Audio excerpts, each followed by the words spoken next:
बिस्मिल्लाहिर्रहमानिर्रहीम। अस्सलाम वालेकुम बच्चों, मैं हूं कैसर महमूद और आज हम स्टार्ट करने जा रहे हैं 9th क्लास का कंप्यूटर। ये नई बुक है और आप लोगों को पता होगा कि इसके 5 चैप्टर्स हैं। पहला चैप्टर आज हम स्टार्ट करने जा रहे हैं। पहला चैप्टर जो है इसका वो प्रॉब्लम सॉल्विंग से मुतल्लिक़ है। प्रॉब्लम सॉल्विंग यानी कि इसमें कौन कौन से टॉपिक्स आप पढ़ेंगे। एक तो प्रॉब्लम सॉल्विंग है और प्रॉब्लम सॉल्विंग स्टेप्स हैं। इसके अलावा फ्लो चार्ट है, एल्गोरिथम है, टेस्ट डाटा है और वेरिफिकेशन एंड वैलिडेशन डाटा और identification and correction of errors, ये सारे इस चैप्टर के अंदर स्टडी करेंगे। सबसे पहला टॉपिक जो आज हम स्टार्ट कर रहे हैं वो है प्रॉब्लम सॉल्विंग स्टेप्स। तो बच्चों, सबसे पहले तो हमने ये समझना है कि बेसिकली प्रॉब्लम होती क्या है। कंप्यूटर के अंदर हम किसको प्रॉब्लम कहते हैं? तो प्रॉब्लम वो है जो एग्जीक्यूट हो, जो प्रोसेस हो। मिसाल के तौर पे हम घर से निकलना चाहते हैं और स्कूल जाना चाहते हैं, तो जब तक हम स्कूल पहुंच नहीं जाते हमारा प्रॉब्लम सॉल्व नहीं हुआ। इसी तरह यहाँ पे प्रॉब्लम से मुराद ये है कि आपको एक इशू दरपेश है जो आपने कंप्यूटर के ज़रिए, प्रोग्रामिंग के ज़रिए सॉल्व करना है। यानी कि आप प्रोग्रामर्स हैं, आपके पास कोई इशू लेके आया, तो आप किन किन स्टेप्स को मद्देनज़र रखते हुए इस प्रॉब्लम को सॉल्व करेंगे। फॉर एग्जाम्पल, आप फर्ज कर लें कि आपके पास एक वो बंदा अपनी प्रॉब्लम लेके आता है जिसका एक सुपर स्टोर है।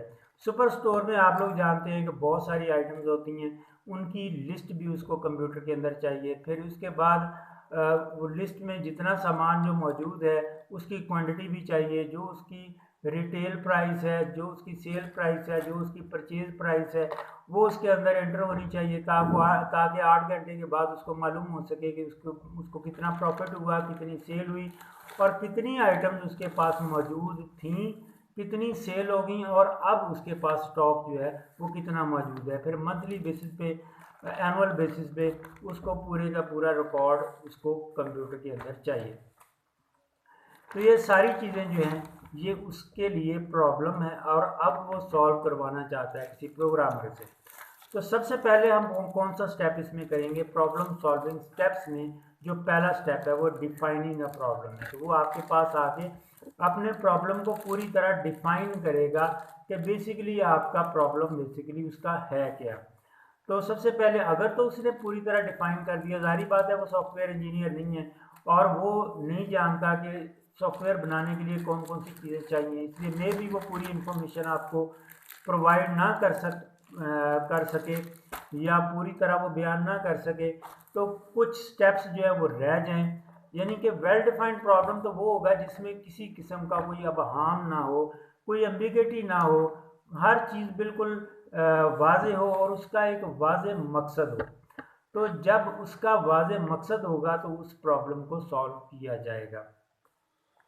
लेकिन अगर कोई चीज़ जो है वो डिफाइन होने से रह गई है, कोई चीज़ एक्सप्लेन होने से रह गई है या कहीं आपको किसी चीज़ की समझ नहीं आई, तो उसके लिए फिर मुख्तलिफ स्ट्रैटेजीज़ हैं जिनको हम अपना कर उस प्रॉब्लम की एक्सप्लेनेशन मुकम्मल, उसका रिकॉर्ड जो है अपने पास मुकम्मल कर सकते हैं। इसकी कुछ स्ट्रैटेजीज़ हैं जैसे गेन बैकग्राउंड नॉलेज के। सबसे पहले तो आप इस चीज़ को मद्देनज़र रखेंगे कि बेसिकली जो है वो प्रॉब्लम किन हालात में पैदा हुआ, क्या किस किस्म का बिजनेस था उसका, जिसमें उसको क्या क्या चीज़ रिक्वायर है, क्या सिचुएशन है जिसमें ये मसला हुआ और कौन कौन सी चीज़ जो है उसको चाहिए, कौन कौन से फार्मूलाज चाहिए, कौन कौन सी चीज़ जो है वो उसको मुकम्मल होगी तो समझ लें कि उसका काम जो है, प्रॉब्लम जो है वो सॉल्व हो जाएगा।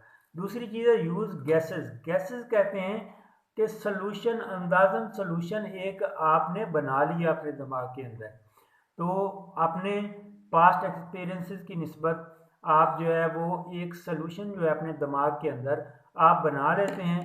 फिर उसको जो है वो टेस्ट करते हैं कि आया कि वो जो है वो सही भी होगा या नहीं। उसके बाद ड्रॉ अ पिक्चर। अगर इस तरीके से भी आपका मसला वाज़ेह ना हुआ तो आप पिक्चर जो है वो मुख्तलिफ ड्रॉ करके, मिसाल के तौर पे यहाँ पे आपके बुक के अंदर एक एग्जांपल है 3 हॉर्सेज इज इक्वल टू 30। तो आप 30 को 3 पे डिवाइड करेंगे तो आपके पास पता चल जाएगा आपको कि एक हॉर्स की जो वैल्यू है वो है 10। तो इस तरीके से आप पिक्चर ड्रॉ करके आप प्रॉब्लम को आइडेंटिफाई कर सकते हैं। दूसरी चीज़ है अब अंडरस्टैंडिंग अ प्रॉब्लम।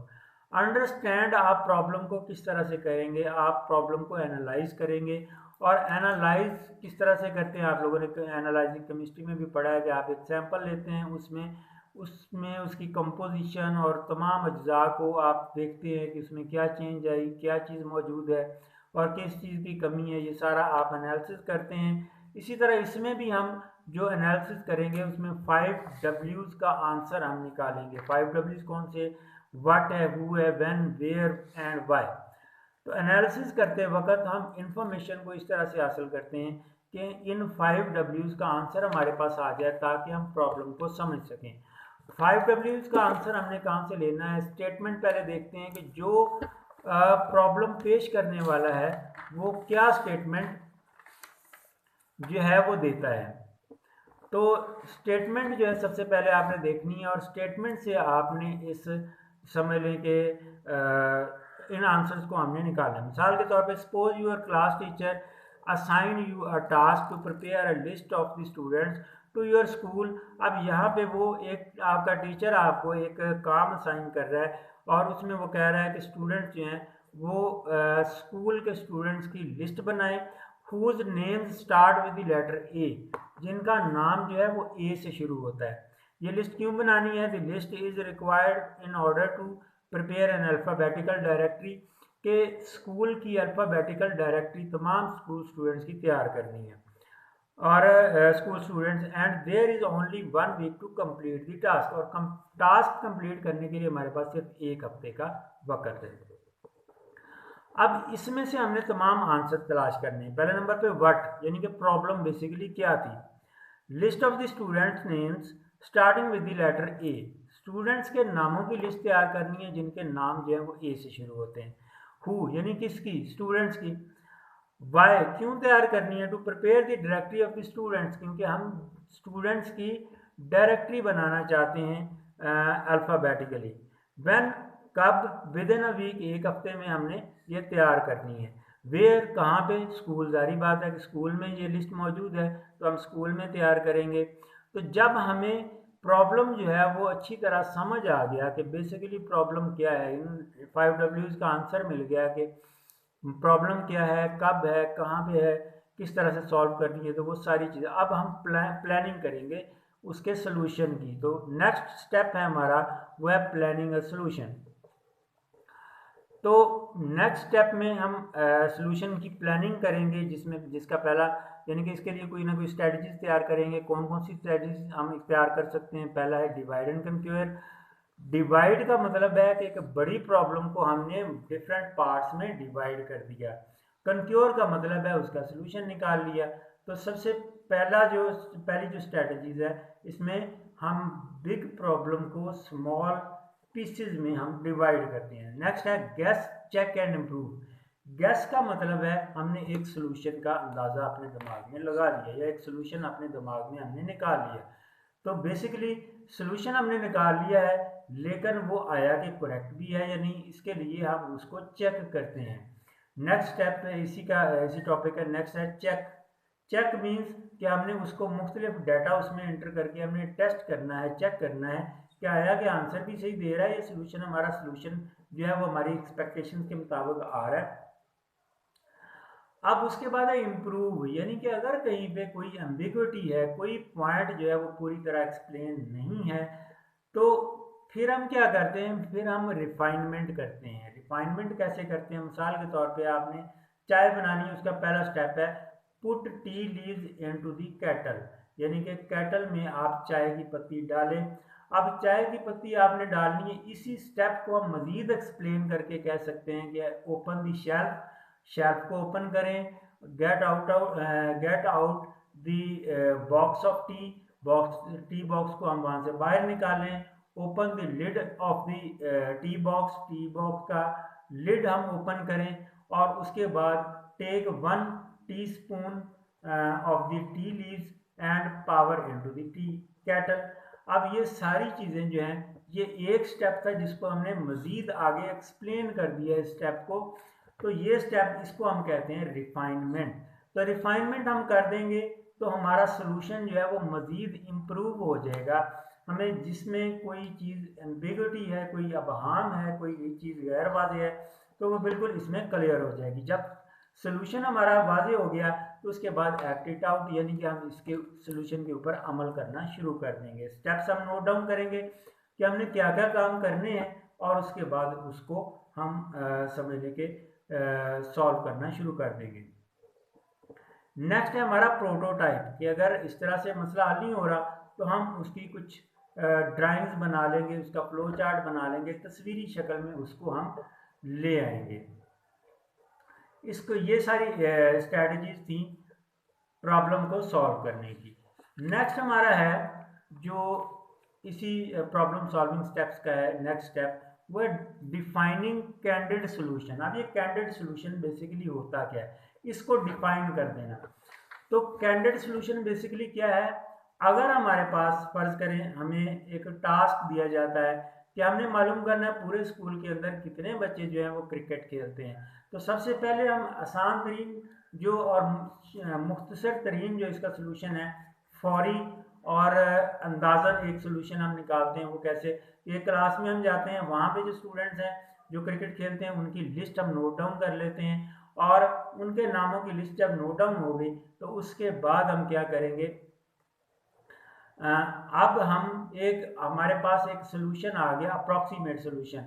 जो सोल्यूशन एक क्लास के अंदर तादाद है उसको हम तमाम टोटल नंबर ऑफ क्लासेस से मल्टीप्लाई कर देंगे, तो एक अप्रॉक्सीमेट रिजल्ट हमारे पास आ जाएगा कि इतने स्टूडेंट पूरे स्कूल में क्रिकेट प्लेयर्स हो सकते हैं। अब जो एग्जैक्ट सोल्यूशन है उसके लिए मुख्तलिफ स्ट्रैटेजीज मजीद अपनाई जा सकती हैं।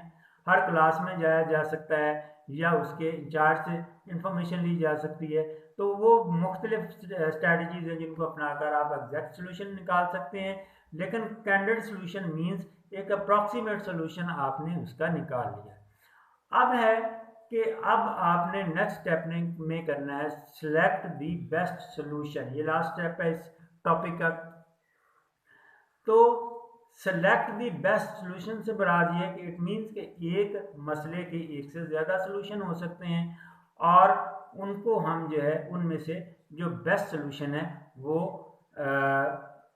सिलेक्ट करेंगे। मिसाल के तौर पे हम एक मिसाल लेते हैं, और मिसाल ये है कि हमारे तमाम स्कूल के स्टूडेंट हैं, इनके जो नामों की लिस्ट है वो एक वेबसाइट के ऊपर अवेलेबल है।